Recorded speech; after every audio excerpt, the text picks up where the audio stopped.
bienvenidos de nuevo a la Fundación Tatiana Pérez de Guzmán el Bueno para empezar este nuevo ciclo de conferencias un poco a mitad de camino entre la historia y el conocimiento del medio natural. En este ciclo de conferencias de alguna forma se juntan, coinciden, dos de los grandes objetivos que tiene esta fundación. Como ustedes saben, por una parte está el estudio, el conocimiento, la promoción del medio ambiente y por otra parte también está el conocimiento, la difusión, etcétera, de lo que es el patrimonio histórico, cultural, ¿no? Entonces este ciclo de alguna forma se solapan, ¿no? Los dos ámbitos, ¿no? Bien, generalmente la mayor parte de los ponentes que van a intervenir aquí son grandes especialistas en historia de lo que son los antiguos paisajes rurales, agricultura, pesca, ganadería, es decir, del medio natural.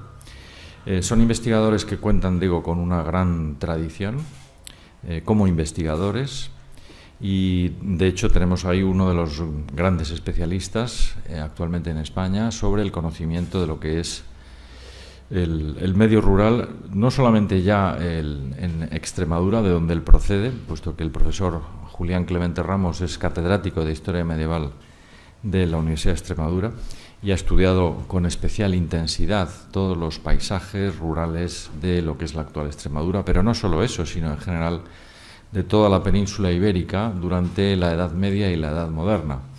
Antes de comenzar esta conferencia, mientras hablábamos entre nosotros, el profesor Clemente nos comentaba que cuando uno analiza y estudia el medio ambiente, los paisajes rurales, ganaderos, etcétera, evidentemente no hay grandes cortes históricos, no se puede hablar, pues yo qué sé, pues como el descubrimiento de América, una fecha exacta, ¿no? Sino que son paisajes, estructuras de larguísima duración que prácticamente en muchos casos han llegado casi intactas hasta nosotros. En algunos territorios, en algunas zonas de España realmente todavía asistimos a una estructura, a un paisaje agrario que debe sus orígenes y su evolución a épocas muy antiguas. Como habrán visto en la presentación del programa, nosotros nos vamos a mover, grosso modo, entre los siglos XIII y XVIII, pero eso no quiere decir que no haya asuntos que son muy anteriores en el tiempo. Es decir, hablando de la agricultura, es evidente que hay una herencia romana muy fuerte en algunas zonas de la península, incluso después del siglo XVIII. O sea que hasta el siglo XX muchos paisajes españoles que incluso vemos en la actualidad hunden sus raíces en épocas muy remotas. Por eso nos ha parecido interesante, ya que hoy en día... Uy, esto se está acoplando. Ya que hoy en día se habla tanto y en tantas partes, ¿no?, de la economía sostenible, de la agricultura sostenible, nos ha parecido interesante ofrecer en este ciclo una serie de visiones de conjunto de algunos aspectos que hicieron posible esa sostenibilidad durante siglos, en agricultura, en ganadería, en pesca, en caza, etcétera. Porque de ahí podemos sacar algunos temas interesantes para enfocar en la actualidad lo que es la economía agraria sostenible, ¿no? Bueno, no me quiero extender mucho porque lo interesante es que nos hable el profesor Clemente Ramos, que, como digo, lleva muchos años investigando estos temas, es una de las grandes autoridades en la materia y es una suerte. Yo le agradezco mucho, sinceramente, que haya querido estar esta tarde con nosotros, porque, aunque esto es una conferencia muy general, evidentemente, pero inmediatamente verán ustedes que es una persona que domina como pocos este ámbito. Y ya sin más preámbulos, pues le cedo la palabra, insistiendo una vez más en mi agradecimiento porque haya querido estar hoy con nosotros. Cuando quieras, Julián. Muchas gracias, profesor Olivera. Yo también estoy encantado de estar aquí, de haber sido invitado por la Fundación Tatiana Pérez de Guzmán el Bueno y por profesores, el profesor Miguel Ángel Ladero y el profesor César Olivera, para tratar un tema que me ha ocupado durante un largo tiempo y que me sigue ocupando y que, bueno, forma parte, digamos, del campo de reflexión, de estudio y de trabajo. Un tema, además, yo creo que de actualidad por varias razones. La problemática ecológica sin precedentes al que se ve abocado la sociedad actual hace evidentemente que la perspectiva ecológica haya sido un elemento que haya tenido importancia creciente. Para mí la perspectiva ecológica no es una moda. Para mí es una herramienta metodológica que permite captar, definir y analizar el impacto de una especie dominante como es el Homo sapiens sobre el espacio. Cualquier especie que hubiera dominado habría tenido un impacto enorme sobre el paisaje vegetal y o animal. En este caso estamos ante un efecto importante que, aunque es importante desde que el hombre utiliza el fuego y desde que utiliza la agricultura, pues eso tiene una serie de fases y de etapas. En lo que es el ciclo, me ha parecido muy interesante el hecho de que no partan historia medieval e historia moderna. Lo ha dicho hace ya mucho tiempo el profesor Ladero, el gran corte se produce entre finales del XIII y mediados del XIV y posteriormente, porque a fin de cuentas la Baja Edad Media no hace sino desarrollar estructuras que luego van a llegar a su madurez en lo que llamamos el Antiguo Régimen. En el ámbito rural, en el ámbito medioambiental, evidentemente el espacio o el tiempo que transcurre entre el XIII y sobre todo el XIV y el XVIII, incluso en alguna zona diríamos que hasta casi el principio del siglo XX, se dibuja una problemática muy específica y que mantiene unos rasgos muy comunes.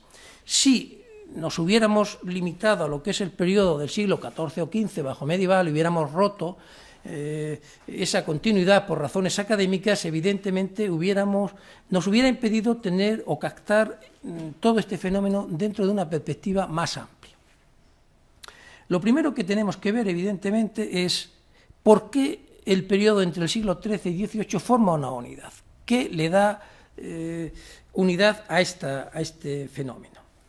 Evidentemente, si nos fijamos en lo que es el bosque y el medio natural en la Alta Edad Media, ese periodo llamado Dark Age, el periodo oscuro, pero que es la base del desarrollo de estructuras que ponen a Europa en el centro y en el liderazgo del universo, o vemos, por ejemplo, los paisajes tópicos, pero también típicos que nos revelan, por ejemplo, los libros de santos, vemos que hasta el año 1000, y por lo menos hasta el año 1100, el bosque y la fauna están en un periodo donde parece que la abundancia es enorme. Esto incluso es así en zonas muy romanizadas. Si nos fijamos en lo que fue un libro que fue una gran referencia en la investigación europea, el libro de Montanari sobre la zona del Po en los últimos siglos de la Edad Media, siglos IX y X, la conclusión a la que llega fundamentalmente es que el bosque es abundantísimo y tienen tanta importancia sus recursos, incluso la caza, que la alimentación en ese momento no se sustenta sobre el cereal como va a serlo posteriormente. Sin embargo, en las sociedades tradicionales, el desarrollo de la población es un motor de cambio enorme, porque supone un desarrollo de la actividad agraria y el desarrollo de la actividad agraria conlleva evidentemente un receso de la vegetación natural y de la fauna salvaje que se sustenta sobre ella, muy particularmente aquella fauna, me refiero particularmente a los grandes herbívoros que solo se sustentan en matas densas o en bosques importantes. Estas claves, que no tienen nada que ver con el malthusianismo, aunque a veces se puedan confundir, no, evidentemente los caminos, los procesos, las acciones, los modelos van a ir cambiando, pero que hay esta interacción muy rígida en las sociedades tradicionales es fundamental.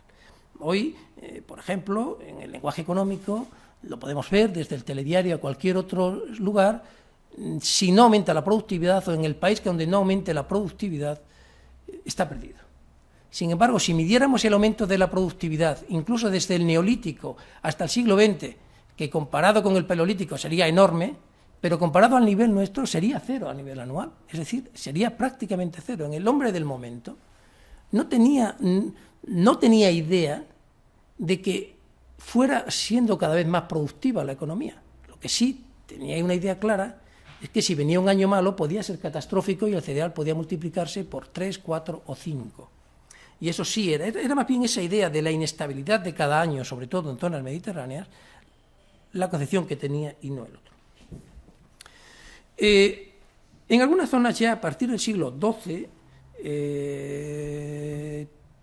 XIII, bueno, este cambio de coyuntura Yo la mejor imagen que he visto es esta, incluida en un trabajo de un autor alemán sobre el campesinado en la Edad Media, publicado por Crítica, pero que superpone dos zonas no romanas, no romanizadas, de Alemania, donde podemos ver cómo el grado de ocupación humana y el grado de transformación del medio es completamente distinto.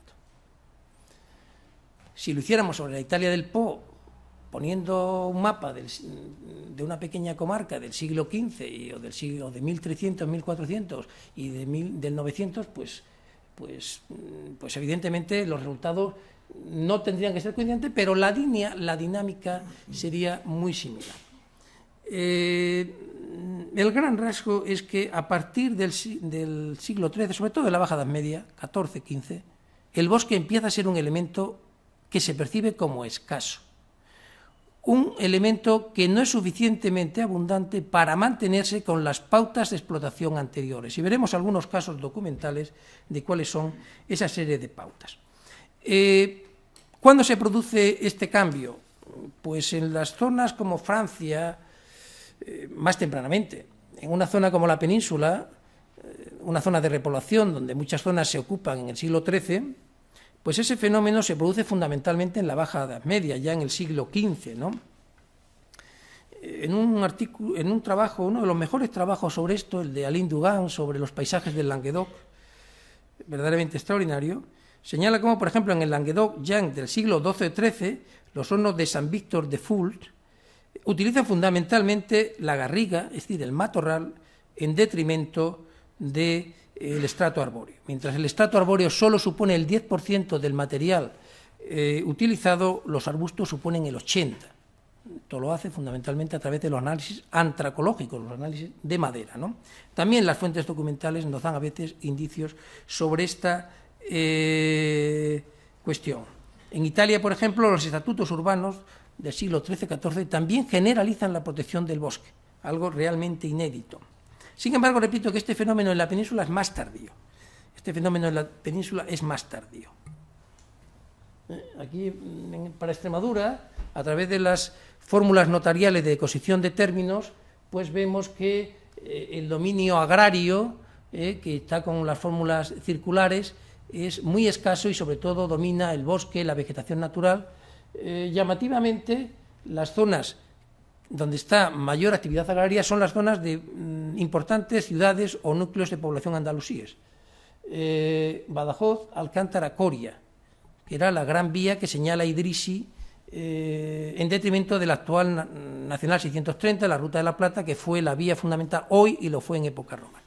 En época romana no, porque entre otras cosas Plasencia no existía tampoco, indicador de que no tenía esa importancia. Y en las vías de Idrisi no aparece, sin embargo esto: Badajoz, Alcántara, Coria. Alcántara era el paso fundamental del Tajo, por tanto no era raro que estas dos medinas andalusí se conectaran vía Alcántara y no vía Alconeta, ¿no? Bien, las Cortes de Valladolid, por ejemplo, en 1351 nos hablan de ese modelo agresivo, cuando dice que se derriban 5 o 6 pinos para coger tea, y en los encinares, para un palo muy sutil, es decir, muy delgado, se cortan encinas por el pie. Es decir, para cualquier cuestión menor, pues sencillamente se talan árboles, ¿no? Eso es lo mismo que ocurría en un pleito muy interesante en Galisteo, donde se utilizaban quercinias, es decir, encinas, alcornoques, madera, para hacer cercas agrarias, ¿no? Algo realmente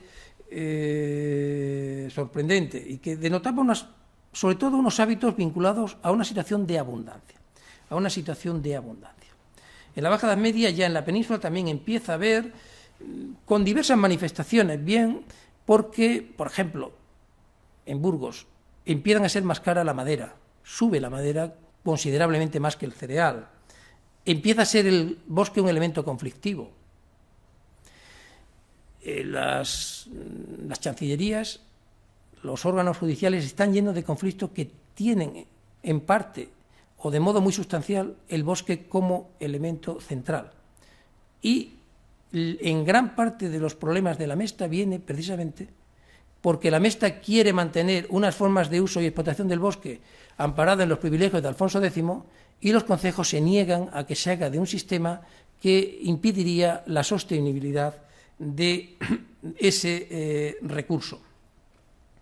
La protección se generaliza de modo variable, pero de modo ya consistente en la segunda mitad del siglo XV.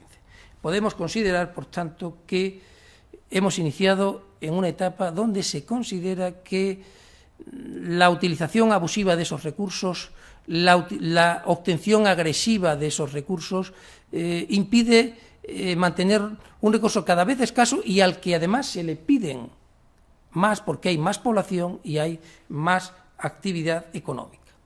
Como indicador de esta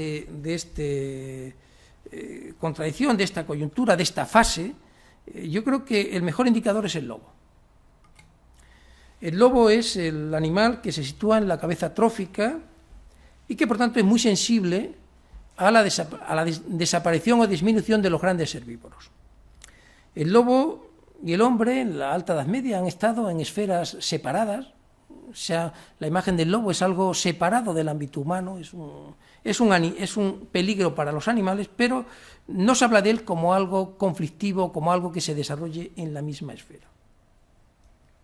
Sin embargo, a partir de, en Italia, por ejemplo, muy tempranamente, en el siglo XIII, XIV, pues en Siena, en Mantua, en Reggiano, en Vicenza, en Chiaverano, ya aparece o bien capturas, recompensas por capturas, o bien la peligrosidad en la ciudad por la posible penetración de lobos. Coincidiendo con la problemática con el bosque en la península es sobre todo en el siglo XV. Es muy llamativo en este sentido. Bueno, en el siglo XV, más tempranamente en Galicia, pero se generaliza, en algunos lugares se documentan antes, pero fundamentalmente es el siglo XV. Y en el siglo XV se convierte ya en una dinámica relativamente generalizada.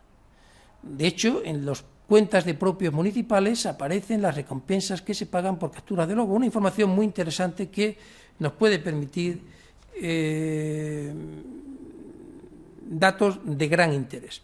Es muy llamativo, esto ya lo señaló el profesor Ladero, que precisamente las cortes que tratan elementos de problemática general solo se hagan eco, pero ahora ya de forma repetida, en relación al lobo en el siglo XVI. Es decir, solo después de que esto se ha hecho un fenómeno general, ha entrado en otro ámbito, que es el ámbito de las cortes. Y ahí sí, ahí ya aparece repetidamente, en el 1538, en el 42, en el 48, es un elemento ya repetido.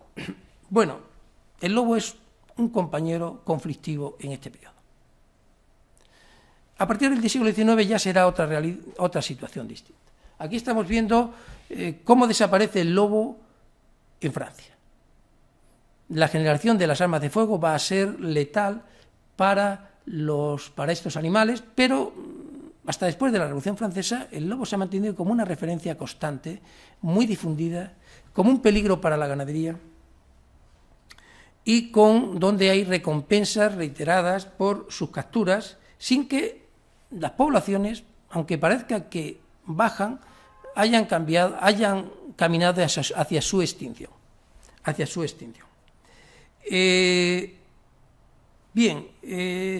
¿Por qué este conflicto? Bueno, el conflicto se debe a toda esta serie de cambios y transformaciones y sobre todo al receso de los grandes herbívoros.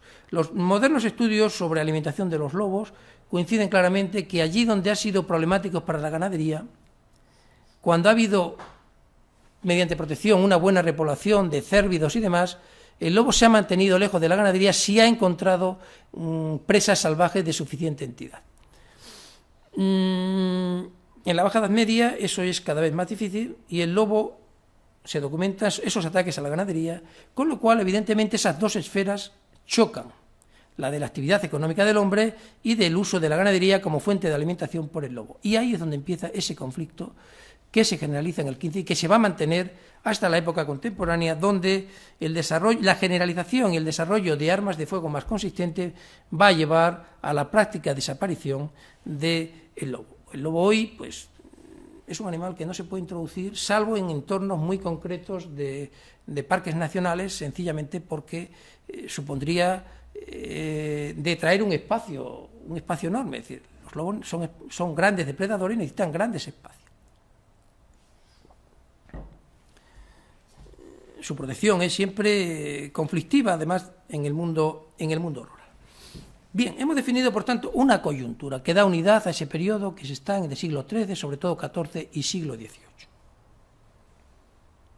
Bueno, señalaba que este conflicto y este ataque a la ganadería es evidente y se deriva, además, de que las capturas de lobos son fundamentalmente en invierno. Las capturas de lobos se dan sobre todo en la estación invernal en detrimento de la estación veraniega, lo cual está indicando que ese ataque a la ganadería son más numerosos cuando la disponibilidad de alimento de presas salvajes es menor.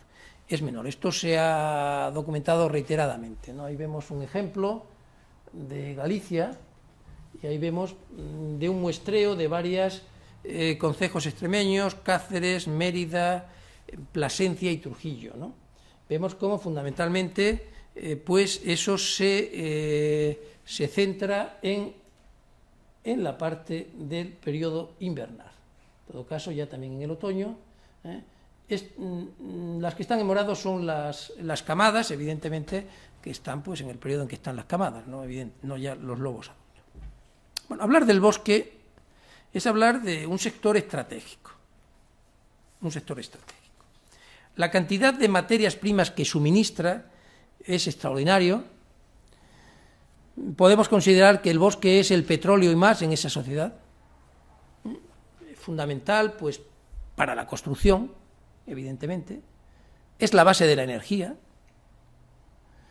y es la base de la sustentación de la ganadería, en una serie de espacios cada vez más diversificados. A veces también, como el caso de la castaña, da origen a todo un espacio de montaña, de economía no solo ganadera, sino también humana. Sobre este bosque tenemos ahora una población que se ha duplicado, triplicado, cuadruplicado, entonces podemos pensar que en el siglo XV y XVI tenemos en Europa, unas zonas con otras, a lo mejor una población que puede ser el doble de la que hay en el siglo XII.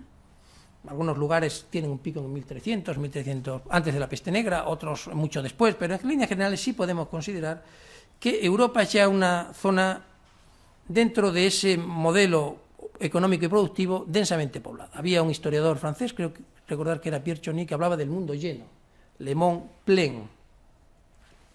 Bien, pues esto supone evidentemente más necesidades de madera y de recursos forestales. Pero además aparecen dos elementos adicionales que van a tener un impacto enorme, como son la marina y la ferrería, la siderurgia. La marina, en un espacio, en esa economía mundo de la que habla Wallerstein, pues evidentemente supone una demanda constante, primero porque la vida útil de los barcos son unas décadas, y segundo porque los tonelajes globales son ya tonelajes, por datos ya antiguos de Bauer, pues por ejemplo la Armada Invencible calculaba casi 60.000 toneladas métricas de madera. La flota total en torno a finales del siglo XVI se situaba en 300.000 toneladas métricas, ¿no? Quizás lo más llamativo de la incidencia que ha tenido la marina es que mientras, como ha señalado algún autor que lo ha estudiado, es que mientras con Felipe II la jurisdicción para los montes destinados a la marina abarcaban 2 leguas cerca del mar o de los ríos navegables, en el siglo XVIII llega hasta las 25 leguas. Es decir, no puede sostenerse sobre el espacio que se tenía reservado con Felipe II para abastecer los arsenales. Las ferrerías, la demanda de hierro creciente también ha generado, sobre todo con el desarrollo de altos hornos, un tipo especial de madera, un tipo especial de bosque, un acceso preferente que ha chocado en muchos casos con los campesinos, que se han visto evidentemente en muchos espacios detraídos de su posible aprovechamiento, y en algún caso, por ejemplo en Cantabria, se ha documentado un impacto extraordinario a lo largo del siglo XVII-XVIII de estas actividades, por ejemplo, de la fábrica de artillerías de Liérganes y La Cavada. Pues el efecto que ha tenido sobre un espacio de 140.000 hectáreas reservadas es un impacto enorme, En 150 campañas calculaba Corbero Millán el consumo de 10 millones de árboles. Estamos hablando ya de magnitudes.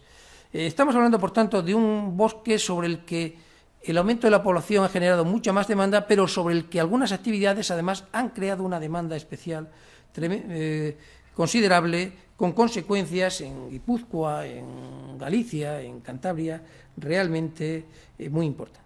Esto obliga a... esta sería la zona de abastecimiento de esta fábrica de artillería, y luego están las ferrerías, ¿no? Vemos como una parte importante tiene un acceso preferente a esta fábrica en detrimento, evidentemente, de los usos campesinos y las necesidades campesinas tradicionales. Esto obliga a un elemento ineludible, la búsqueda de un elemento de sostenibilidad. Es decir, se pueden obtener muchos recursos, pero no es igual la forma en que se explote. El impacto sobre el bosque depende en gran medida de cómo se explote. Se genera, por tanto, un modelo de sostenibilidad que desarrollan en gran medida las ordenanzas de montes, diversas prohibiciones y normativas reales. El interés del bosque va a ser constante. Por ejemplo, en el catastro de Ensenada hay una pregunta, o varias preguntas específicas sobre el monte. En la investigación de la Real Audiencia de Extremadura, de unos años después, de finales de siglo, hay también unas cuantas preguntas sobre el bosque. El bosque siempre es un elemento recurrente porque es un sector ineludible para muchos sectores fundamentales. El elemento fundamental es el intento, por lo menos para los usos vecinales, de que la obtención de madera se haga preferentemente por la poda y no por la tala del árbol, lo que llaman cortar por el pie. Solo para determinados usos, determinadas vigas en construcción, se va a permitir. Solo en determinados usos se va a permitir. Y requiere una licencia. Por otro lado, se va a intentar que muchas actividades se hagan a través de matorral y no propiamente de los llamados árboles de frutos, que son los que han proliferado, sobre todo en relación con la ganadería. Las relaciones topográficas, por ejemplo, de Felipe II, para la provincia de Madrid, denota como hay muchos lugares donde se utiliza la paja, los cardos, los sarmientos de viñas, las podadoras de olivos, etcétera, las matas y baldíos con sus arbustos, la jara, etcétera, ante la escasez de otra serie de recursos. Esta protección es algo generalizado desde el final del siglo XV, tanto en ámbitos generales, algunas leyes generales, como también en normativas, las ordenanzas de monte, que son las primeras que esbozan este modelo de explotación. Es decir, hay que intentar hacer una explotación lo menos agresiva y que permita, en la mayor medida de lo posible, el mantenimiento de la riqueza forestal.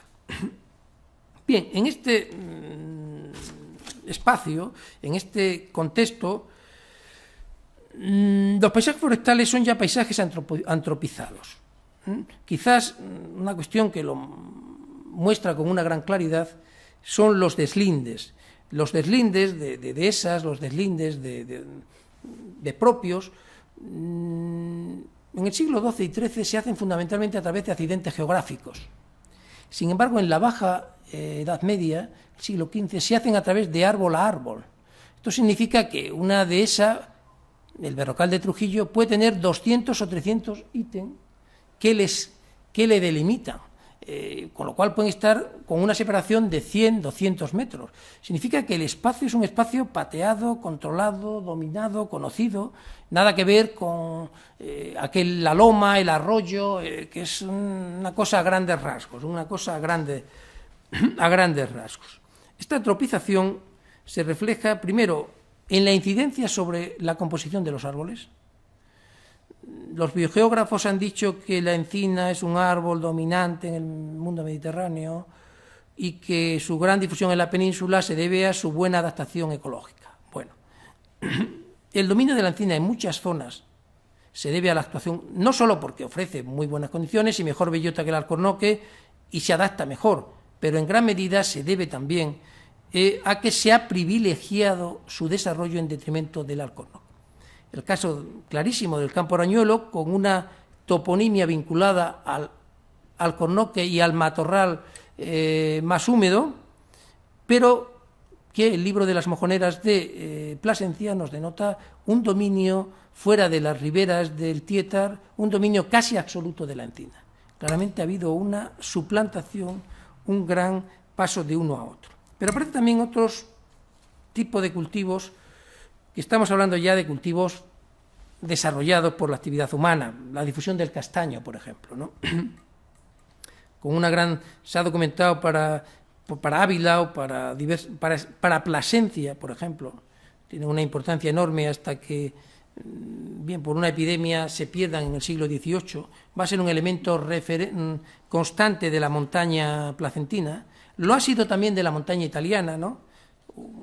Contamos con un antiguo pero extraordinario trabajo de Cherubini sobre el castaño en el mundo rural, una zona de la montaña también italiana, o en el Languedoc, donde Le Gualadiguí en el siglo XVI documenta su desarrollo también en las zonas de montaña. O el pino, por ejemplo, que de momento eclosiona. El pino es un árbol de crecimiento rápido, de uso sobre todo maderero, por tanto es un cultivo muy dado para que se aproveche exclusivamente para madera y se pueda talar por el pie, porque da buenos rendimientos, pero antes se ha documentado mucho más escasamente.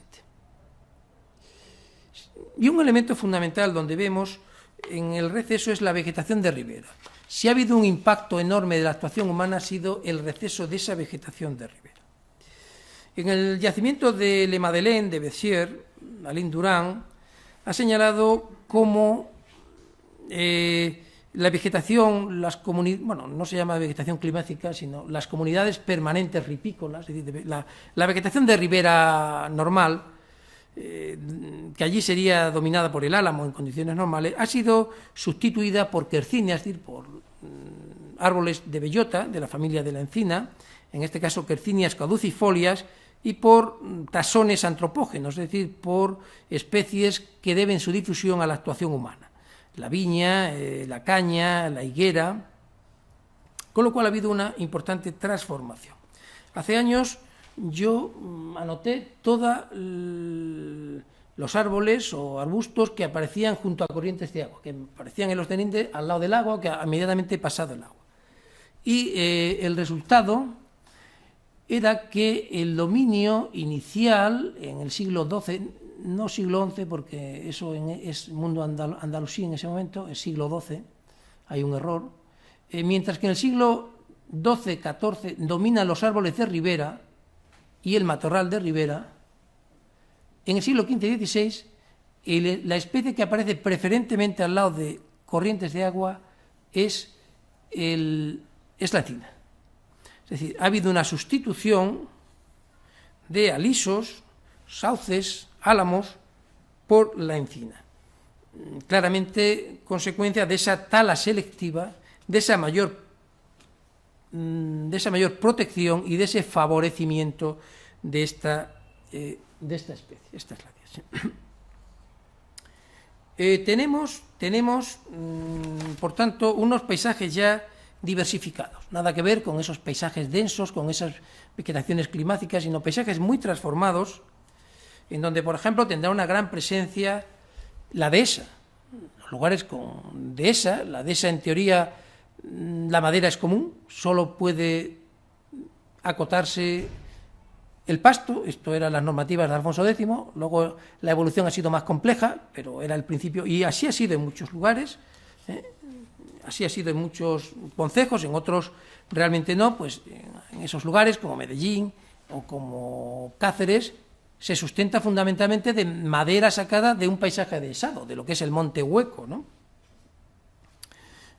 Pero efectivamente tenemos, perdón, es que estoy viendo la que no se ve, sino la siguiente. Por ejemplo, Vincent Clement contrastó lo que eran los paisajes dominantes, donde domina evidentemente una cubierta forestal densa con simplemente unos pequeños espacios donde se está aclarando, con un paisaje ya bajo medieval donde están tanto espacios protegidos, espacios de pasto, espacios ya con cubierta eliminada. En general, cuanto más denso es la trama, significa que hay más vegetación, y cuanto menos es menor. Entonces vemos ahí que ese paisaje forestal es un paisaje más diversificado, que aparece también con claridad, y lo ha cuantificado para Galicia Ofelia Rey Castelao, aquí coge para 1847, pero es una herencia de todo el periodo moderno y sobre todo del estado de cosas del siglo XVIII. Vemos que hay unos bosques del Estado. Bosques del Estado significa que son bosques destinados a la marina, que tienen una silvicultura que está destinada a dar la madera que necesita la marina, quiere decir que son árboles grandes y su explotación es exclusivamente forestal. Y el otro pues es el bosque del que se habla cuando se estudia el mundo rural gallego, el que aparece reflejado en el catastro de Ensenada cuando habla del bosque de las comunidades. Bien, pues si vemos en ese espacio el porcentaje de los bosques del Estado es el 4,3 frente al 95, una cuestión menor. Sin embargo, este 4,3 nos da 4/5 partes del arbolado. Claramente estamos hablando de un paisaje silvícola específico, con un destino determinado que está detraído del uso común vecinal. Mientras que el bosque vecinal es un bosque más diversificado, con menos denso, con matorral, con uso a veces también con pasto, que es fundamental para la economía rural, pero que da una utilización diversificada. No podríamos pensar en un monte típico de la Alta Edad Media o un bosque destinado al uso maderero, donde es un bosque exclusivamente de este tipo, ¿no? Tampoco ese bosque maderero es un bosque climático, que normalmente se define por tener muchos niveles de vegetación, ¿no?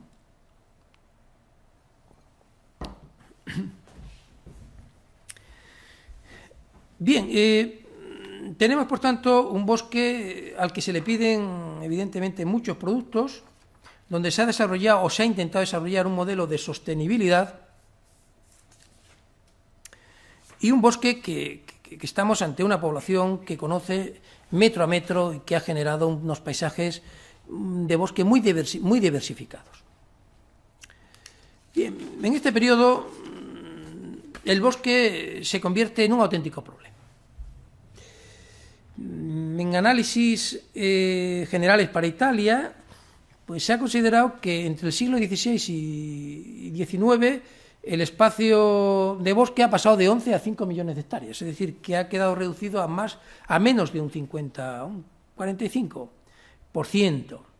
En Francia el bosque, hay un problema forestal, ¿no? Así lo señala Debes, que ha sido el gran estudioso del bosque francés, y que señala dice que podemos hablar de un problema forestal visto desde el análisis del bosque, y Ernest Labrousse, el estudioso clásico francés, estudioso de los precios, ha constatado la misma cuestión desde otra perspectiva. Los precios de la madera, que suben el 91% en el siglo XVIII.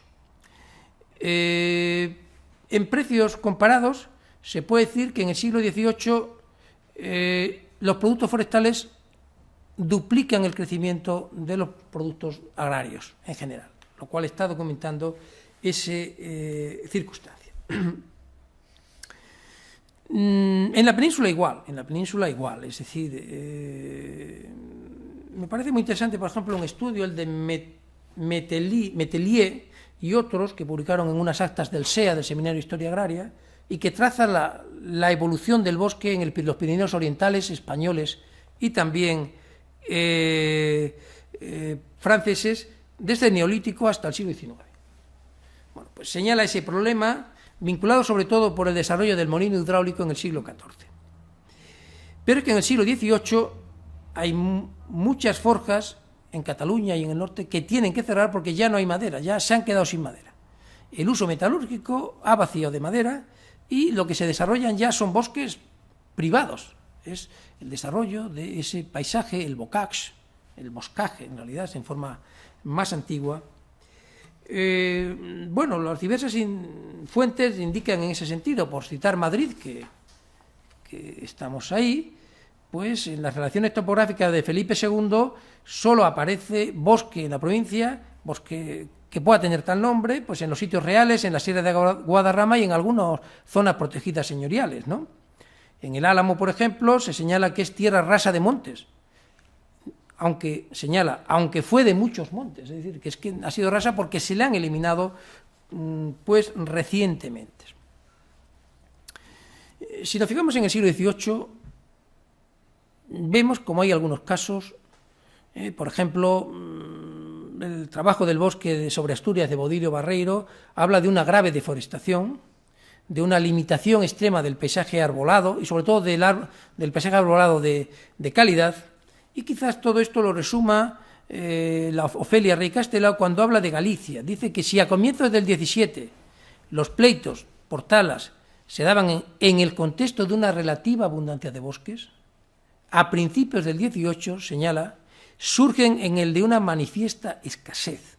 Es decir, que podemos decir que el recurso se mantiene a duras penas, que en algunos casos requiere espacios preferentes con un destino claro, como es el de la Marina, y que pues en el siglo XVIII y poco antes de la desamortización tenemos unos bosques a los que se les sacan mucho más productos, pero que han tenido un receso, han tenido un empobrecimiento, y no es raro que pues en el catastro de Senada o en otros interrogatorios el bosque aparezca como un interés y haya interés en definir qué bosques hay, dónde están, qué características tienen y qué posibilidades realmente ofrecen.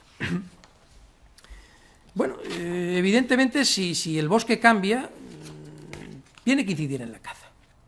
Esta interacción entre el paisaje vegetal y la fauna es un elemento recurrente en las fuentes, ¿no? El querer quemar aquella mata porque es una zona lobosa y sabe que es la manera de extinguir de quitar el lobo de esa zona, pues es evidente. Quizás nada lo defina mejor que este mapa de Nores y Liesau, publicado en una revista de la Autónoma, no sé si se llama Arqueofauna, o es la de la Autónoma de fauna histórica.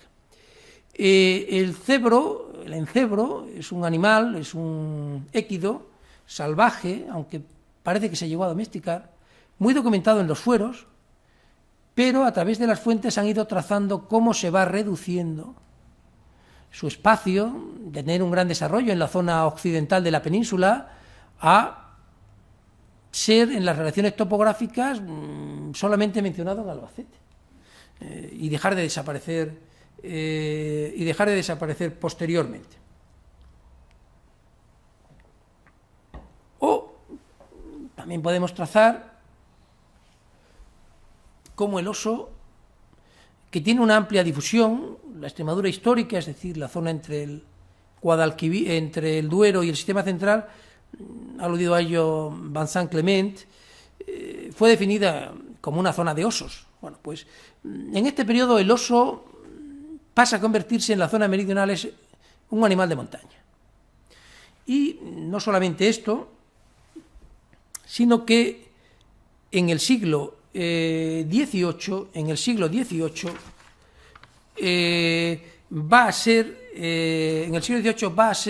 va a romperse la continuidad entre el núcleo pirenaico y el núcleo cantábrico, es decir, que va a haber un receso evidente de este animal, va a seguirse manteniendo en el Cantábrico, en los Pirineos, pero siempre con reductos menores, mientras que en el sur pues va a ir teniendo una implantación cada vez más selectiva y limitada. Cada vez más selectiva y limitada.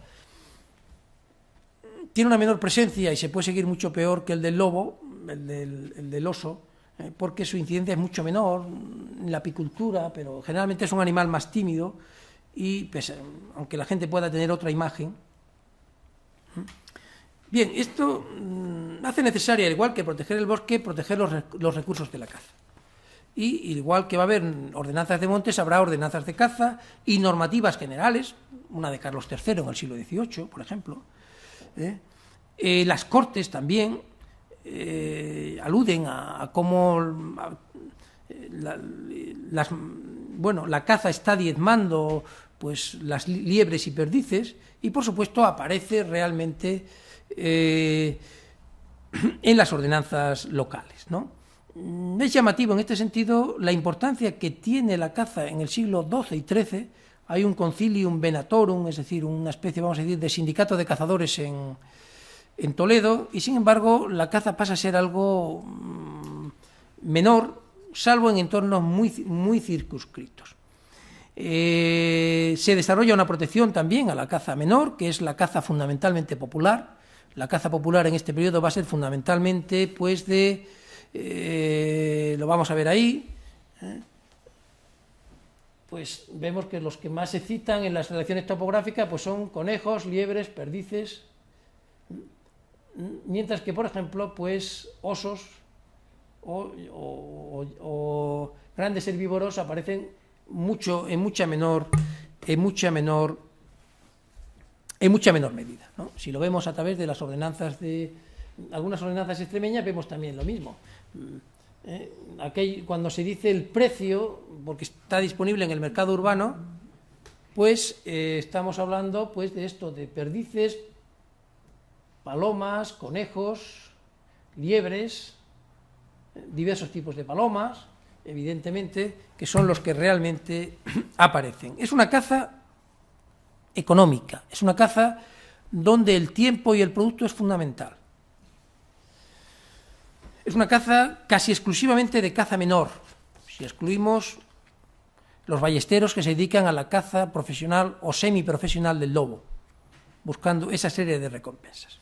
Pero junto a esta caza menor hay otra caza que es mucho más espectacular, que es la caza nobiliaria, y sobre todo que alcanza una enorme dimensión en la época moderna, la caza real. Bueno, también lo tenía antes, pero evidentemente la caza en época ya moderna es sobre todo caza real, porque nadie dispone de espacios para hacer la caza mayor como la monarquía.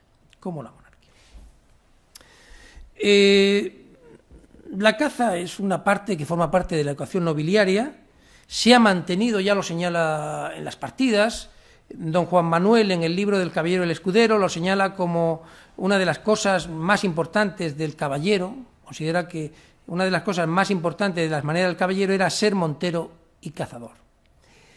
Y va a aparecer, hay toda una libros de caza que están vinculados siempre a las élites, a la nobleza o a la monarquía incluso, ¿no?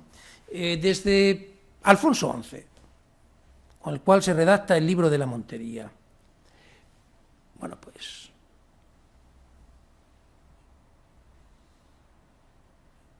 en el libro de la Montería son los sitios donde caza realmente el rey, ¿no? Que Terrón Albarrán, el extremeño Terrón Albarrán, pues ha computado 38 osos cazados en 30 monterías por Alfonso XI. Bien, estamos hablando de montes, en este caso estamos hablando de montes que existen en Castilla, en la corona, pero no estamos hablando de vedados ni de sitios reales, estamos hablando de montes reales donde a veces va a cazar el rey. Veremos que esto posteriormente no va a ser ya así, no va a poder ser así por todos los cambios que hemos visto. Pero lo era también Enrique IV, un rey muy taciturno, muy sensible, muy inteligente, pero muy poco capaz posiblemente de desarrollar las funciones de gobierno, o con habilidades o capacidades que no eran las más adecuadas para ejercer el poder en esa coyuntura. En esa coyuntura, pues, era un hombre que tenía una gran pasión por la caza, sobre todo cazaba en Balsaín y en el Pardo, que posteriormente será un sitio real. Pero esta afición se va a mantener de la misma manera con los Austrias y los Borbones, ¿no? Fernando VI en 1746 mató 32 venados. Bueno, hay un registro de piezas cobradas, y por tanto se puede hacer una... En fin, está cuantificado, está ya cuantificado, no hay que ir contando, no, está cuantificado en sus correspondientes cuadros. Pues 32 venados, 65 gamos, 46 jabalíes, 39 lobos y 14 lobeznos, 70 zorros, 740 conejos, 513 perdices, es decir, que estamos hablando de... Y eso realmente no era raro, porque de Carlos III se decía que fundamentalmente cazaba, cuando llovía, cuando había truenos, cuando el tiempo era invernal, cuando era veraniego, y de hecho ya en Nápoles tenía toda su ruta anual de montes, de espacios reales, en donde hacía toda su ruta anual de caza, pero hay un calendario cinegético preciso de Carlos III, ¿no? Cazaba en el Pardo entre enero y Semana Santa. Entre miércoles de Pascua y junio cazaba en Aranjuez. En junio y julio estaba en Madrid. En agosto, octubre estaba en San Ildefonso, La Granja. Entre octubre y diciembre en el Escorial, sitio donde también cazó muchísimo Felipe II, por ejemplo, ¿no? Carlos I. En abril estaba en Cuerva, en los Montes de Toledo, para la montería de los lobos. Y en enero no faltaba una jornadilla de Aranjuez para cazar becadas el día de Santa Lucía. Es decir, todo el año hacía un recorrido, evidentemente, que, por razones obvias, era en lugares próximos de Madrid, y por eso los sitios reales circundan Madrid, evidentemente, porque si hubieran estado mucho más alejados, pues hubiera detraído el desarrollo de otra serie de funciones. Esta caza es una caza que tiene un valor simbólico, un valor de estatus, no está fundamentada en su rentabilidad, al contrario, es extraordinariamente cara, primero porque aquí están, lo vamos a ver, las almadas es donde se ponen los cazadores. Esto es en el puerto de Santa Cruz, entre Trujillo y Mérida, en la Nacional Quinta. Bueno, ahí viene la autovía de Extremadura, pero luego la caza tiene que ser llevada desde las vocerías, pasando el puerto. Claro, esto supone, pues en las jornadas de Cuerva con Carlos III, que hay registro, se podían contratar entre 1.000 y 2.000 ojeadores para que llevaran la caza hasta donde estaba el rey. Esto tenía, lógicamente, con su correspondiente salario. ¿Qué vamos a decir de la cetrería? La cetrería es realmente algo carísimo. Es decir, creo que no creo que a lo mejor falta. O sea, no. Fijaros que un ave cetrera, he cogido datos que nos da Calderón Ortega, el estudioso de la Casa de Alba, profesor de la UNED, no sé si es de la UNED o de la Complutense, de Alcalá, efectivamente, de Alcalá. Bueno, pues nos da unos datos de la Casa de Alba, podrían ser de otro. Hay un mercado de aves cetreras europeo. Y podemos ver como hacia 1470 y tantos, podemos ver que pueden valer 4.000, 3.000, incluso se puede disparar. Bueno, pues vamos a ver qué supone esas cantidades, porque dicho así no nos dicen gran cosa. Pero claro, es que un toro en 1470, en Piedrahíta, vale 1.100 euros. Una oveja 120. No euros, maravedíes. Perdón, he dicho euros, no. Maravedíes. En Medellín, en 1488, vemos como una yegua puede valer menos que un azor. Normalmente el halcón siempre es el que tiene más. Un buey puede valer la mitad de ese azor, o mucho menos que estos halcones. Es decir, una vaca, 1.375 maravedíes. Es decir, si lo comparamos con elementos muy importantes, como puede ser un buey, una vaca, que tiene un importante valor, un caballo o ganado equino, vemos que estas aves, que bueno, estamos hablando de aves que hay que amaestrarlas. pues el precio que tienen es estratosférico. Ya no hace falta que se prohíba la cetrería con estas grandes aves, no la cetrería menor, en fin, gavilán, no, la gran cetrería. No hace falta. Ya el valor económico supone realmente un elemento imposibilitante, ¿no? La caza, sobre todo la caza real, por la cantidad de gente que moviliza, tiene un coste realmente extraordinario. Extraordinario no solamente por personal, por lo que moviliza, sino porque estamos hablando de zonas, auténticos parques nacionales y auténticos palacios como son los sitios reales. Y la cuestión es, ¿por qué surgen los sitios reales? Bueno, pues los sitios reales surgen por la problemática que hemos visto en este momento. Si el rey quiere cazar ciervos, osos están desapareciendo y ya en la época moderna pues no cazan osos como cazaba fundamentalmente y buscaba prioritariamente Alfonso XI. Si quieren cazar venados, jabalíes, tienen que crear auténticos parques, auténticas zonas vedadas, amplias, donde esa fauna pueda reproducirse. Y por supuesto tiene que vetar el acceso a su caza a todos los que están alrededor. Los sitios reales tienen un impacto, igual que las ferrerías, sobre el entorno y suponen a veces problemas con el entorno realmente circundante. Una monarquía con ingresos crecientes ha ido convirtiendo unos pequeños palacetes o pabellones de caza en auténticos palacios que se caracterizan porque tienen siempre alrededor todo un espacio vinculado al palacio en donde se protege el bosque, se protege la vegetación y se posibilita el desarrollo de los grandes herbívoros que van a ser objeto de caza real. Casi todos se desarrollan en un modelo parecido. Por ejemplo, el de Aranjuez. El de Aranjuez era una casa de recreo de la Orden de Santiago, pero posteriormente todos los maestrazgos van a pasar a ser controlados por la monarquía y allí hacen un palacio los Reyes Católicos, que va a permanecerse hasta poco antes de mediados del siglo XVIII, luego se hará otro que es el existente. Bueno, pues Carlos I aumenta extraordinariamente el espacio que rodea al sitio real en una extensión de 20 leguas de circunferencia.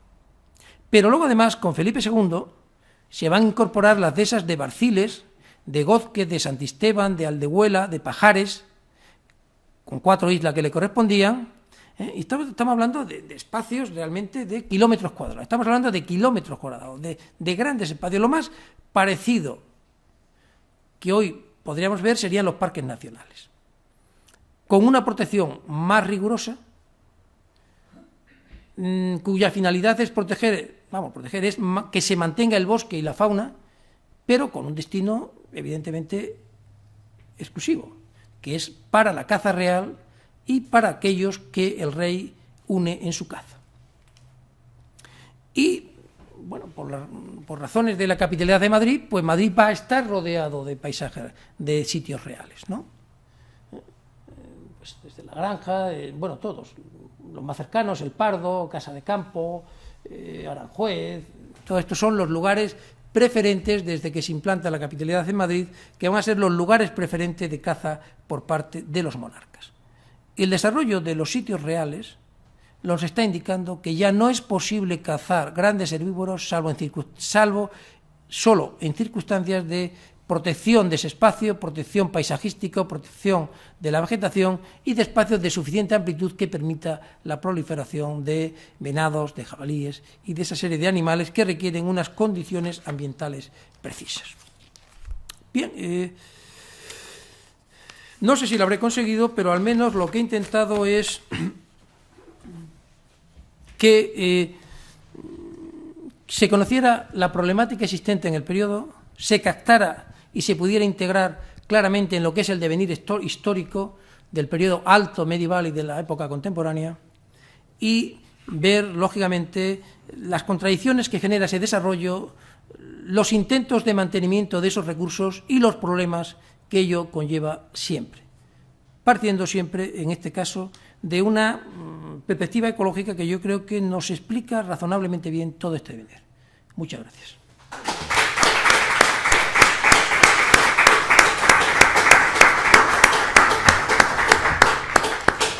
Muchísimas gracias, profesor Clemente, por esta preciosa conferencia tan llena de información, realmente espectacular, no solamente de la península ibérica, sino de otros ámbitos europeos, que realmente a mí por lo menos me ha dejado lleno de preguntas y de... Pero en fin, como ustedes saben, ahora abrimos un pequeño turno, un coloquio, por si alguien desea preguntar. Tengo la impresión de que él ha hecho una selección de la información de que dispone, ¿no?, para hacer algo que quepa dentro de una hora más o menos de conferencia, pero me da la sensación de que tiene bastante más datos en el tintero después de haber investigado mucho en archivos. No sé si alguien quiere hacer alguna pregunta, observación, comentario. Si no, me lanzo yo. Bueno, a mí una cosa, bueno, si nadie levanta la mano, yo... Sí, ahí hay una mano al fondo. Bien, vamos a dar prioridad al público, porque si no está feo. Gracias. Bueno, en primer lugar, enhorabuena por la charla, interesantísima.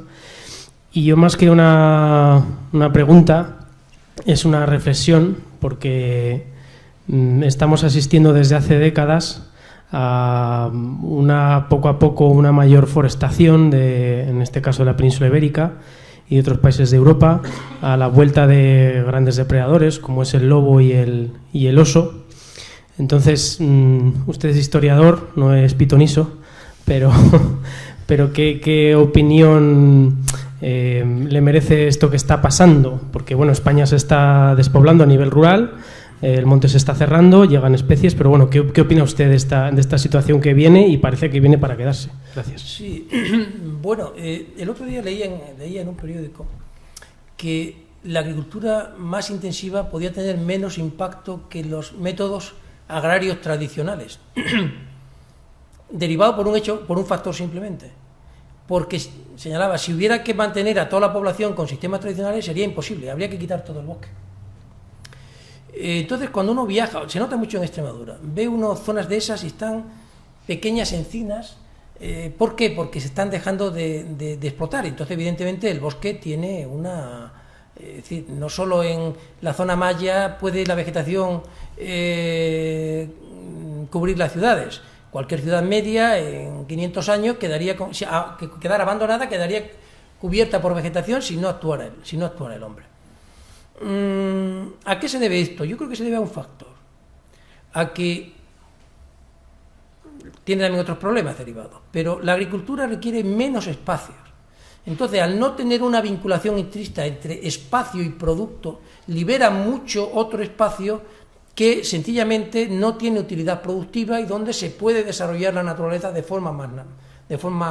con menos incidencia. Bueno, estamos hablando de espacios que son propiedad privada y dependerá de su propietario también en parte esa deriva si no tiene una protección especial. Pero sí es verdad que la producción de recursos no limita el desarrollo de la vegetación natural como lo limitaba en el modelo hasta el siglo XIX y en España en algunos casos hasta el siglo XX. Los economistas siempre señalan el momento en que deja de correlacionarse el espacio cultivado con el producto neto agrario. Y ese es un momento en donde entramos en otra fase, y estamos en otra fase. Otra cuestión luego es que la agricultura intensiva tenga otras problemáticas ecológicas derivadas de que introduzca en los circuitos ecológicos productos que pueden ser de larga eliminación o que tengan incidencia en acuíferos, etcétera. Es decir, lógicamente. Pero en cuanto a ese otro espacio, sin ninguna duda, es otra fase. Y las problemáticas ambientales se dan de otra manera diferente. Allí, en este periodo que vemos, es muy primario, es decir, es muy primario. En cuanto que es muy directo, es muy claro, ¿no? Las posibilidades de manejo existen, pero son limitadas, están dentro de un abanico limitado.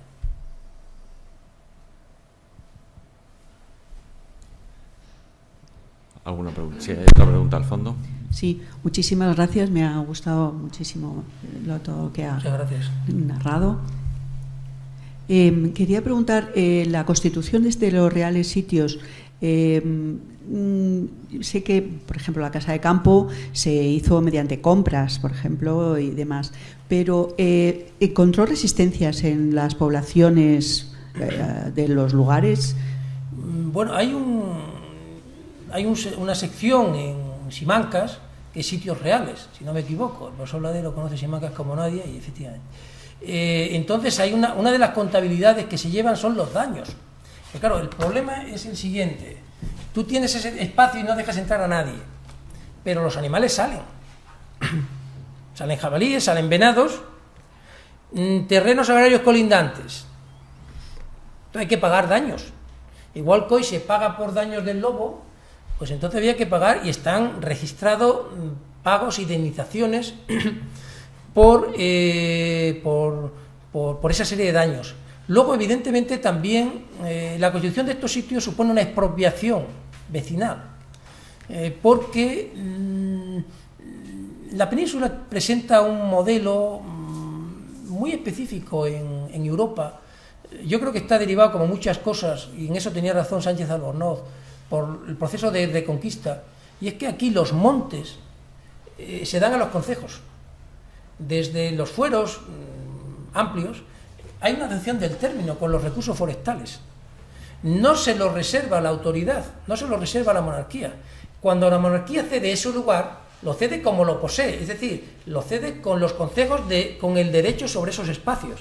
Entonces, el monte aquí ha sido un elemento de acceso muy abierto. Las dehesas, yo lo he documentado muy bien en Medellín, la bellota y la madera no es del propietario de la dehesa, es de los vecinos, y eso sustenta todo un sector porcino del que seguimos muy mal su comercialización, pero que estaba hablando de decenas de miles de animales. Es decir, que en un espacio privado ese derecho, incluso tienen derecho a acceso al bosque, la comunidad vecinal. Y eso es un sitio que se ha señorializado. Pues eso pasa en todos los lugares. Y ahora hay un espacio grande que se detrae. Claro, eso aparece para el campesinado más próximo, y en este sentido el campesinado madrileño no tiene nada que ver con el extremeño, porque allí los sitios reales no existen. Pero aparece como un elemento de expropiación. Es un elemento nuevo. Es algo que no existe anteriormente, que se vete. Donde caza Alfonso XI, son lugares que el campeón, cuando no está allí cazando él, pues hay allí colmenas, y uno pone colmenas, y el otro nos coge jaras, y el otro lo aprovecha como puede, mete sus cabras, porque es comunal. Entonces, esto no es el modelo de Europa, que plantea en un artículo muy brillante, como muchas de las cosas que hace Montanari sobre la expropiación del bosque para las comunidades italianas. El modelo es completamente distinto. Entonces, evidentemente, los sitios generan una desconfianza, oposición, como también lo ofrecen, por ejemplo, pues, los bosques para marina y los bosques para los incendios, por ejemplo, documentados en Cantabria, ¿no? Se hacen incendios, se quema el bosque y luego se dan enseguida para que se pueda cultivar. Una forma de lucha contra ese modelo de crear espacios reservados para un destino determinado en donde no entran los vecinos, y que choca con lo que ha sido normal en la Corona de Castilla y normalmente en los espacios ibéricos hasta el siglo XIX. No hay un concepto generalizado de que el bosque se privatiza. Las privatizaciones son o bien para bosque de marina, o bien derechos preferentes para ferrerías, o bien para sitios reales. Pero el modelo general no es ese. Entonces, el campesino aquí tiene una conciencia de expropiación que no tendría en otros sitios, evidentemente, en Italia, o que es mucho más antigua, ¿no? O en Inglaterra, ¿no? De todas formas, se me ocurre una cosa, y es que en estos territorios en torno al sistema central, donde hay tantos cotos reales, sin embargo, los vecinos cobran un dinero a veces importante cuando el rey llama a la montería, y efectivamente muchos de esos vecinos de ambas vertientes del sistema central acuden y ganan un dinero porque el rey está cazando y durante varias semanas acompañan al rey en sus batidas que empiezan en ocasiones en la Sierra de Ayllón, ya en las proximidades de la provincia de Soria, y acaban en Gredos. Es decir, sí, es una fuente de ingresos en el mundo rural. Probablemente, también. Digo yo, que lo que se pierde por un lado se gana por otro, ¿no? Yo no creo que se haya estudiado sistemáticamente la reacción, pero algunas informaciones dispersas parece que los más próximos, por ejemplo, en Aranjuez y todas esas oposiciones han generado cierta oposición. Lo que ocurre es que, claro, no hay vías de materializarla.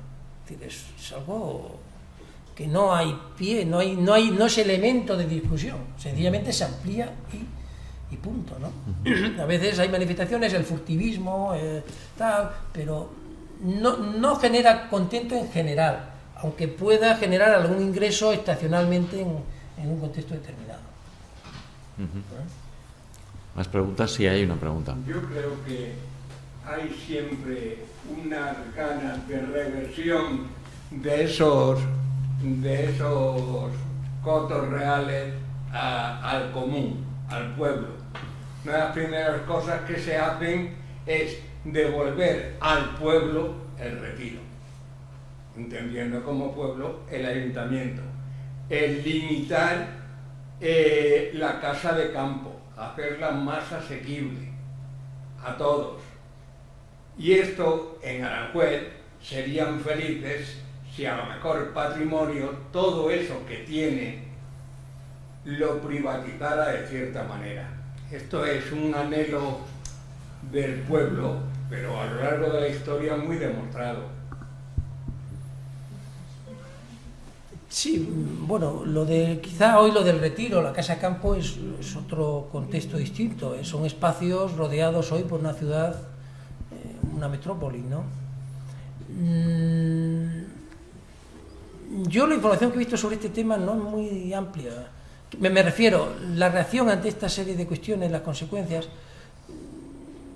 mucho de las investigaciones de los sitios reales no están hechos por ruralistas, son gente de arte, meten algún dato de este tipo, pero no, es decir, he investigado sistemáticamente el impacto y la reacción social ante esto.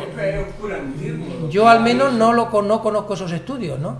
Es oscurantismo lo que hay sobre esos deseos y esto. O sea, cómo desde la adquisición, sí está documentado que la casa de campo se compró, en este mismo salón hemos tenido ocasión de verlo, pero cómo se compró y cuánto se compró y qué es realmente lo que llegó a tener. La protección de, por ejemplo, uno de los sitios más cercanos a Madrid, que se puede considerar hasta cierto, bueno, realmente lo es, el Pardo. El Pardo, si oyes hablar a la gente del Pardo, a los lugareños del Pardo, han sido felices durante un tiempo. Cuando ese tiempo ha acabado, ha habido mucha industria, muchos negocios que han caído en picado. Solución que ellos ven, recobrar eso y poderlo poner grandemente en explotación nuevamente. Pero en fin, esto es un problema más sociológico que... Sí, de todas formas ya estamos hablando de un contexto distinto. Concretamente el Pardo sí ha sido estudiado por historiadores, no sé si toda la documentación sobre el Pardo, y sí se documenta cierta oposición desde Madrid a esa ampliación del Pardo, del concejo. Claro, hoy ya el contexto es distinto.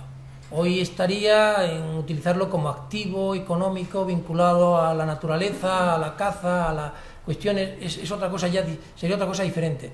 Mientras que en el contexto que estudiamos lo que hablamos es del bosque como espacio de múltiples recursos que el vecino está acostumbrado a acceder a ellos gratuitamente, porque se accede habitualmente, de modo general, se accede gratuitamente, cosa que no es general en Europa, donde el acceso suele ser muy pormenorizado, de modo que hay que hacer un estudio zonas por zonas, y casi comunidad por comunidad. Pero desde luego ese elemento general que yo veo como una consecuencia de los procesos de repoblación y de los privilegios dados a los concejos no existe. Hoy ya sería una cuestión distinta. Hoy el Retiro pues es un parque urbano extraordinario, o la Casa de Campo. El Pardo podría ser otra cosa, claro que podría ser otra cosa, pero ya estamos hablando de un contexto distinto, de un contexto diferente.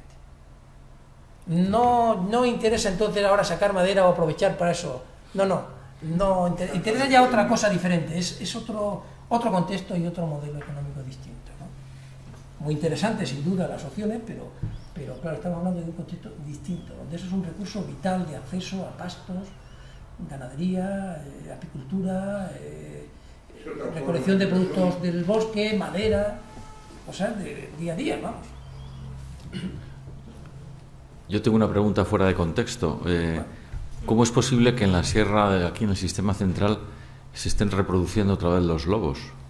Porque desde hace ya bastantes años los ganaderos que tienen, en fin, vacas y demás, ya se sabe que pues, tienen que asumir periódicamente o cíclicamente una serie de pérdidas, ¿no? No son perros asilvestrados, no, son lobos. Después de haber visto esa gráfica en picado de cómo va desapareciendo el lobo, yo me pregunto, no sé si alguien, a lo mejor no un historiador, pero alguien experto en caza, alguien podría explicarme qué está pasando. La caza del lobo no es libre. No, está muy, muy reglamentado, claro, no se puede.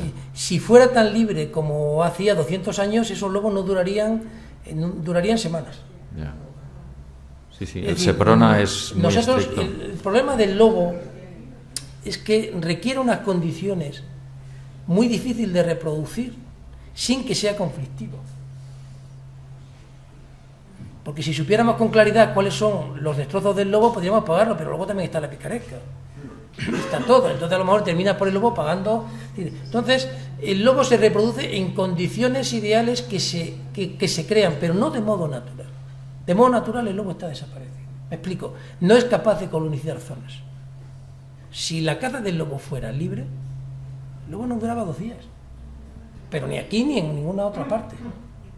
No digo con esto que haya que acabar con el lobo, no entro en esa cuestión. Digo que se mantiene no por nada especial, sino porque evidentemente mientras que cuando se eliminan en Francia hay una idea de eliminar todos los lobos, que somos incompatibles, estamos enfrentados, hay que eliminarlos. Son unos competidores con los que no podemos convivir. Ahora la cuestión es cómo mantenemos determinadas condiciones pero es ya un jardín, es una especie de jardín en parte. Son condiciones ideales, se restringe, se protege, aunque no me parece mal, pero en condiciones naturales no. El lobo, evidentemente, hoy no podría competir con un armamento.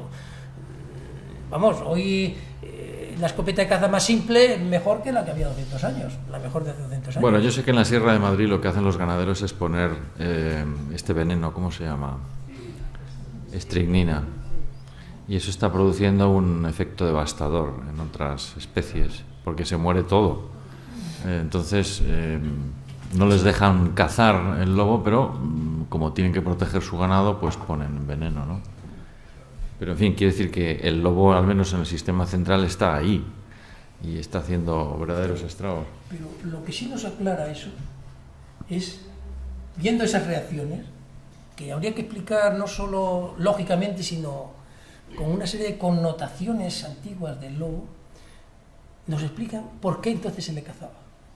Es decir, cómo ese diálogo es complejo. No ya desde el naturalista que dice, ¿cómo creo yo? No, desde el campesino, desde el ganadero, explica cómo hace 500 años, pues evidentemente era el enemigo a batir. El enemigo. Y sigue siendo. Sí, hay más preguntas. Perdón. En Extremadura, con el ganado lanar. ¿Perdón? Con el ganado lanar que está desapareciendo y está reemplazándose por vacas. Entonces las dehesas realmente tienen un problema, porque lo que come la vaca no come la oveja. Entonces yo creo que se está perdiendo un potencial económico en Extremadura, concretamente con esa recesión del ganado lanar, o sea, la merina concretamente. Sí. Hay algunos... Pero hoy ya los mercados internacionales, la coyuntura económica y de precios condiciona mucho la dedicación. Eso no ha sido así durante muchos años. Pero ahí no ha sido un problema del lobo, ha sido un problema... No, el lobo dejó de ser un problema hace tiempo en Extremadura ha desaparecido. Bueno, no sabemos si en algunas décadas podrá haber alguna, pero yo creo que no se ha documentado ningún grupo reproductor, ¿no? Pero hoy, claro, el factor económico, el mundo agrario se vincula mucho por la coyuntura económica, la coyuntura de precios, la posibilidad de salida. Entonces, claro, habría que ver si es más rentable la carne de las vacas o la lana de las merinas, ¿no? Y por ejemplo, en la montonera se está demostrado que el cerdo es más dañino para la encina que la oveja. Y hombre, el cerdo es más agresivo. Más agresivo. Si Entonces, pones una cantidad excesiva... Eso se está viendo en la dehesa ya de Extremadura. Eso se ve claramente en un hecho. Anteriormente los cerdos se tenían en el corral. Sí. Y había que anillarlos porque si no levantaban el corral completo. El corral y levantaban los cimientos si hacía falta. Es decir, es lo que hacen los jabalíes. Claro, cuando hay un número determinado como las cabras, es decir, tanto cabras como cerdos, se puede coger un número determinado. Cuando pasa de eso, el impacto evidentemente es claro, ¿no? Pero el cerdo se metía en la dehesa antiguamente por la montanera. Hoy a veces se mantiene todo el año, es una cuestión de producción de un producto de lujo, que es los productos ibéricos, ¿no? Y bueno, es otra cosa diferente, son modelos diferentes, lógicamente, ¿no?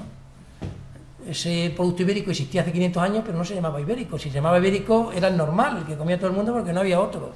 Cerdo, ¿no? Entonces era lo normal. Por ahí atrás había otra pregunta. Había dos preguntas. Esto va cobrando entusiasmo. Perdón por intervenir otra vez, pero como se ha hablado aquí del lobo... Bueno, antes de nada, mi nombre es Carlos Sánchez, trabajo para la Fundación Artemisan. No soy un experto en lobo, pero sí quería hacer una serie de aclaraciones. El por qué los lobos se están criando en la Sierra de Madrid se explica principalmente pues, por una capacidad del lobo para colonizar de forma natural nuevos sitios. Esto es cierto que viene por la protección que se le ha dado, por la disminución drástica del uso del veneno y por la existencia de una ganadería, por lo menos en la mitad sur del Duero, en la cual no hay pastores todo el tiempo, no hay perros mastines, etcétera. Entonces el lobo está ahí de forma natural. Y simplemente hace una corrección, muy pocos ganaderos hoy en día en la Sierra de Madrid utilizan veneno. Esos son bulos y cosas que se dicen o que se creen, pero bueno, el mayor problema que tiene hoy en día el lobo, o sea, el lobo no es un problema para el campo, el problema es la conflictividad que hay en aquellas zonas donde hay ataques y la incapacidad que tiene la administración, la inhabilidad, también se puede decir, para compensar esos ataques. Pero bueno, no veamos al lobo como un problema. El problema es que no hay siempre capacidad de gestionarlo, todo también motivado por presiones de grupos, no digo yo ecologistas, sino que no conocen bien cómo funciona el campo y el mundo ganadero. Gracias. Tenemos aquí en medio a alguien que quiere hacer otra pregunta. Lo primero, agradecer la ponencia, ha sido muy interesante. Y lo segundo es, cuando yo le hablo desde mi perspectiva de estudiante, cuando trabajas la Edad Media, como me dedico yo a la Baja Edad Media, y te acercas a los estudios del viaje y de los viajeros, todos los escritores inciden en el pensamiento de que el hombre no sale de su pueblo, de su lugar oriundo, porque teme al bosque. Mi pregunta es, ¿cuándo nace ese pensamiento, esa percepción de miedo hacia el bosque, y si se mantiene hasta el siglo XVIII o cuándo se extingue ese miedo al bosque por el ser humano medieval? Hay una percepción del bosque distinta. La percepción del bosque. El ejemplo más claro de esa percepción es el cuento de Caperucita. Se hablaba de psicoanálisis, no, yo lo que creo que hay que hacer es un análisis naturalista y ambiental. Bueno, ese tipo de interpretaciones luego cayeron mucho y ya, salvo en Argentina, no se le hace demasiado caso. Pero a lo largo del periodo medieval va habiendo una percepción del bosque distinta. En la Alta Edad Media el bosque es la inmensidad, es lo que queda fuera de un calvero limitado, a alguien habló de Calvero, Fossier, es que esos espacios documentados en el político de Irminón son calveros, ¿no? Si pusieras todo, parecen montes a veces que separan regiones, ¿no? Entonces, el monte es algo, no es el mundo natural, pero es un bosque denso, no un bosque domesticado. Es el espacio del lobo, por cierto, pero donde ahí los dos mundos se mueven diferentes. Conforme se ha ido agrarizando, conforme se ha ido penetrando, conforme se ha ido aclarando y generando otra serie de paisajes, el diálogo con el bosque es un diálogo distinto. Nadie diría que tiene un problema de ir a la dehesa, de ir a un espacio de monte hueco, pero sí aparece cuando hay matorrales densos que generan alimañas. Es reiterado. Hay que quemarlo, hay que destruirlo, que hay lobos, que hay alimañas, que hay no sé qué, ¿no? Y efectivamente es un entorno distinto. Esto pasa, por ejemplo, el trabajo que acabo de hacer sobre Castilrubio, que es una dehesa, está en el suroeste de la tierra de Medellín. Es la zona donde están lo que llamaban Montes Bravos. Y aparece la dehesa que en su momento está completamente rodeada de bosques densos. Además, podemos hacer su cronología. Podemos ver el límite preciso que hay antes del siglo XV y luego las usurpaciones que hay, ¿no? Y claro, aquel espacio que rodea es un espacio diferente frente al espacio de dehesa donde hay ganado, ¿no? Es distinto. Bien, en todo caso, ese tipo de montes cada vez menos frecuente, porque esas masas densas no son bosques climáticos, son matorrales de degradación normalmente. Y normalmente lo que se le mete es el fuego, porque como no hay madera, pues, si hubiera madera se cortaría madera, pero como no es madera, sino que es matorral que no come el ganado, muchas veces lo que se hace sencillamente es quemarlo, ¿no? Yo creo que esa serie de contraposición, que se da también mucho en los libros de santos, donde está el entorno del monasterio y luego es un espacio ahí que es lo salvaje, que es lo desconocido, que es la noche, que es una serie de connotaciones, cada vez es más infrecuente en la Baja Edad Media. El hombre en Europa occidental llega a todos los sitios, transforma profundamente, cambia y antropiza el bosque, y los matorrales y los espacios densos son matorrales de degradación, producto de la superexplotación y no de residuos de un bosque más amplio, denso. Entonces ahí ya el bosque empieza siendo distinto. Quizás en zonas de montaña sí puede mantenerse. Las zonas de montaña sí han mantenido zonas densas de bosque, pero a veces ahí también ha llegado la tala indiscriminada y todo, ¿no? Pero vamos, yo creo que ese modelo, sobre todo más bien de alta Edad Media. A partir de ahí ya habría que matizarlo mucho, quizás en regiones muy concretas, Alpes, tal, pero de modo general, yo me parece que ya no. Pero sí ha formado parte del inconsciente, ¿no? Y se mantiene mucho tiempo, ¿no? El bosque como el peligro, como lo domesticado, como el mundo que tú no controlas, como en el espacio del lobo, cuando vive en espacios distintos, ¿no? Y no hay ese conflicto, ¿no? Muy bien. Bueno, pues yo creo que vamos a dar aquí por finalizada esta primera conferencia, agradeciéndoles a todos ustedes que hayan venido, a nuestro ponente por esta preciosa conferencia, y en la próxima pues tendrá lugar el día 18, si no recuerdo mal, sí, el jueves 18 de octubre, también a las 7:30, donde el investigador, el profesor Máximo Diego Hernando, pues nos hablará de pastores, rebaños y transhumancia. Por tanto, quedan todos ustedes emplazados para ese día. Y pues muchas gracias.